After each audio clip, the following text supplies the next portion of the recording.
Am I the a-hole for cutting off my dad and siblings after they replaced my mom? 6 years ago, when I was only 16, my whole world came crashing down. My mom was diagnosed with a rare form of stomach cancer. I was just a kid, barely old enough to drive, still figuring out who I was. But in that moment, my childhood ended.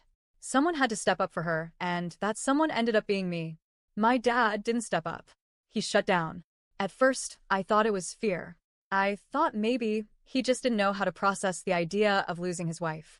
But quickly it became clear that it wasn't fear, it was selfishness.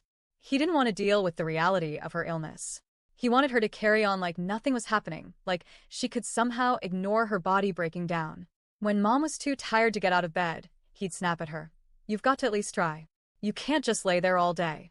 He made excuses to avoid driving her to chemo, telling me he was too busy with work or that she didn't need hand-holding. But the truth? He didn't want the burden. When she had surgery, I expected him to be terrified of losing her. Instead, he sobbed about himself, about how he couldn't manage the house or the kids alone. He even begged the doctors if there wasn't some treatment that would let her stay normal. In the last 3 months, mom couldn't even get out of bed. She was in constant pain, often too weak to move. I bathed her. I helped her to the bathroom, I managed her medications, and I tried to keep her comfortable. I was 16 years old, watching the strongest person I knew slowly fade away, and I had no choice but to grow up overnight. And my siblings? My brother was 15, my sister 13. I get that they were kids too, but it doesn't erase how much they hurt me or her. Instead of being gentle with her, they complained. Constantly. About the food, about the house, about how things weren't like before. They would literally ask her why she wasn't making their favorite snacks anymore while she was doubled over vomiting.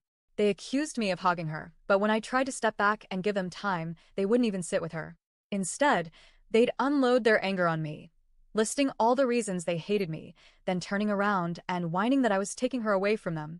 The last thing my brother said to her still twists my stomach every time I think about it.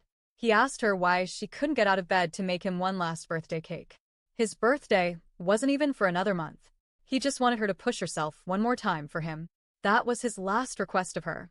Not "I love you," not "thank you," but a cake. And then she was gone.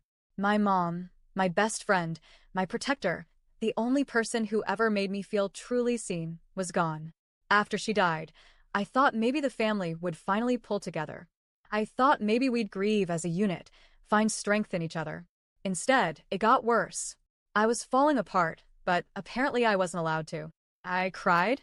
I was told I was weak. I pulled away because the grief was suffocating me. I was told I was selfish. I dropped out of school to work because I couldn't sit in a classroom pretending life was normal. I was screamed at for being irresponsible. But everyone else? They got a free pass. My dad could drink himself stupid, sleep around, and even bring other women into the house within weeks of my mom's funeral, and nobody cared. My brother could get into violent fights, steal from the family, even pawn off mom's personal things, and it was brushed aside as acting out. My sister could smash furniture, bully kids at school, and spend $5,000 of dad's money without permission, and people just shrugged. Meanwhile, I was expected to be the good one. The responsible one. The strong one. The one who didn't break. Every single mistake I made was magnified. Every moment I grieved was thrown back in my face. I was told I had stolen their time with mom, that I was the reason she died, that I had ruined everything. Eventually, I couldn't take it anymore. I moved out, thinking maybe space would help. But it didn't. My dad moved on quickly. He remarried. And from the moment she walked into their lives, my siblings began calling her mom. Just like that.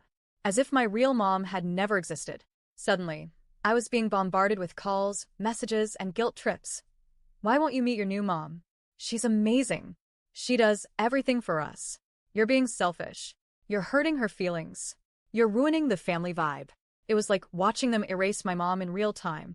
Like she was just a character in their story who could be replaced with a new actress, no problem. After more than a year of this pressure, I snapped. I told them exactly what I thought. I told them if their selfish asses wanted to replace mom just so they could have someone take care of them again, then fine. But I never would. I told them I hoped one day they realized how they had treated her, that they made her feel disposable, and that they'd regret it when it was too late. Because to me, they did replace her. They treated her like she wasn't important. And then they tried to force me to play along. That was it. I cut contact completely. I blocked them all. It's been over a year since I've spoken to any of them. Of course, they didn't accept it at first. They tried calling, texting, even reaching out through extended family. Eventually, they went through my uncle. He asked why, and I told him the truth. I'm focusing on myself, and I want nothing to do with them after everything. He was shocked. He told me I was being too harsh, that I should cut them some slack. But where was that slack for me when I was 16, holding our mom's hand while she withered away? Where was that compassion when I was barely surviving and they were blaming me for everything? He told me I went too far when I accused them of replacing mom. Maybe he's right. Maybe it was harsh. But it's how I felt, and honestly, how I still feel. Because that's exactly what it looked like. And now I keep turning it over in my head. Was I wrong? Am I really the asshole for refusing to forgive them? For refusing to meet their new mom? For going no contact when the people who should have been my support system turned on me instead? I don't know anymore. All I know is I couldn't pretend she was replaceable. So, am I the a-hole?